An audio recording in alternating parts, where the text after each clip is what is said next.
LibriVox.org. Recording by Zachary Brewster Geiss. Les Misérables by Victor Hugo. Book 5th. The Descent. Chapter 12. Monsieur Bamatabois' Inactivity. There is in all small towns, and there was at Montreuil-sur-Mer in particular, a class of young men who nibble away an income of 1,500 francs with the same air with which their prototypes devour 200,000 francs a year in Paris.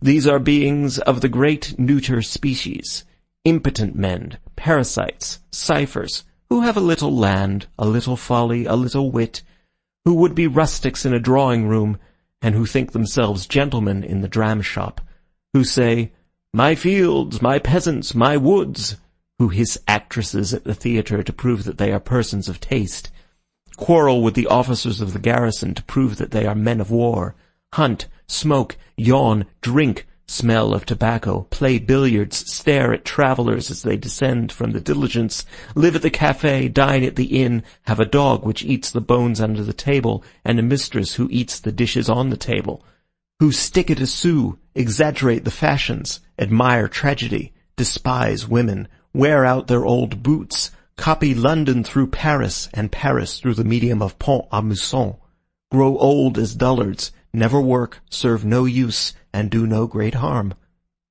Monsieur Félix Tholomyès, had he remained in his own province and never beheld Paris, would have been one of these men. If they were richer, one could say, they are dandies. If they were poorer, one would say, they are idlers. They are simply men without employment.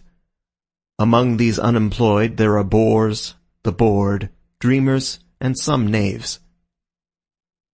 At that period a dandy was composed of a tall collar, a big cravat, a watch with trinkets, 3 vests of different colours, worn one on top of the other, the red and blue inside, of a short-waisted olive coat with a codfish tail, a double row of silver buttons set close to each other and running up to the shoulder, and a pair of trousers of a lighter shade of olive, ornamented on the 2 seams with an indefinite but always uneven number of lines, varying from 1 to 11, a limit which was never exceeded. Add to this high shoes with little irons on the heels, a tall hat with a narrow brim, hair worn in a tuft, an enormous cane, and conversation set off by puns of Potier. Over all, spurs and a moustache.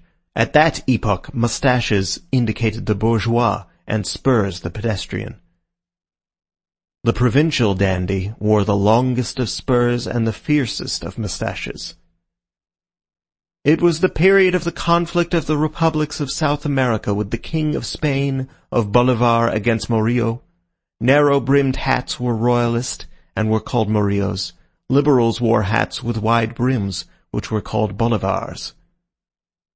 8 or 10 months, then, after that which is related in the preceding pages, towards the 1st of January 1823, on a snowy evening, one of these dandies, one of these unemployed, a right thinker, for he wore a Murillo, and was moreover warmly enveloped in one of those large cloaks which completed the fashionable costume in cold weather, was amusing himself by tormenting a creature who was prowling about in a ball-dress, with neck uncovered and flowers in her hair, in front of the officers' café.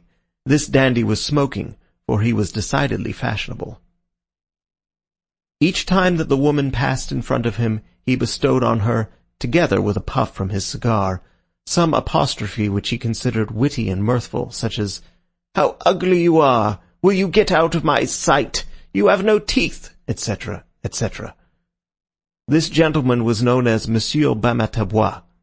The woman, a melancholy decorated spectre which went and came through the snow, made him no reply, did not even glance at him, and nevertheless continued her promenade in silence, and with a sombre regularity which brought her every 5 minutes within reach of this sarcasm, like the condemned soldier who returns under the rods.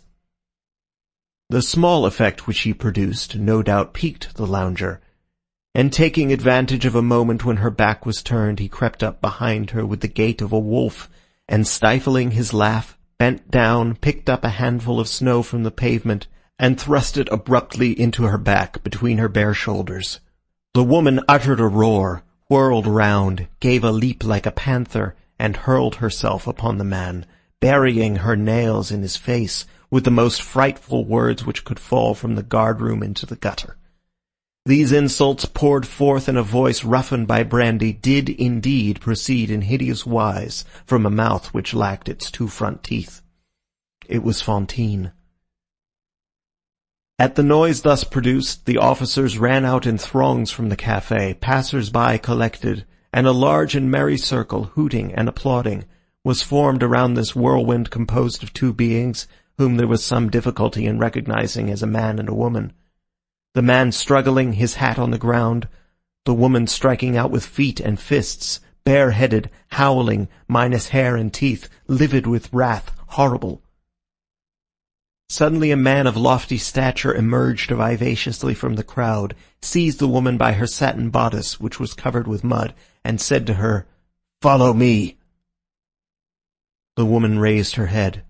Her furious voice suddenly died away. Her eyes were glassy, she turned pale instead of livid, and she trembled with a quiver of terror. She had recognized Javert. The dandy took advantage of the incident to make his escape. End of Book 5, Chapter 12. Read by Zachary Brewster Geiss, Greenbelt, Maryland, June 2007.